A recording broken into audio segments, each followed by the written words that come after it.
my God, the roads are terrible.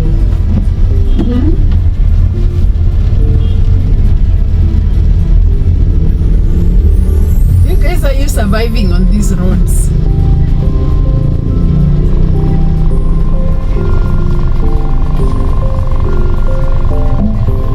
An hour ago, this road was a river.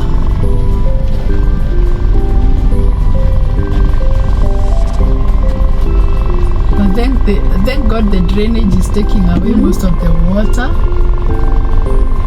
because it has cleared. Someone sent me a video like 30 minutes ago. You cannot believe how this road was.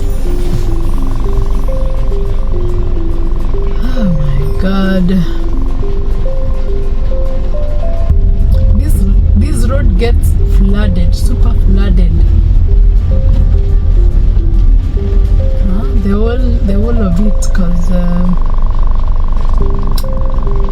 water from the expressway has been directed to this road.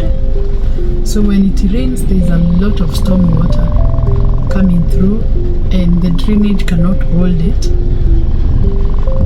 Yeah, so some parts the cabro has gone with the water. That's how crazy it is.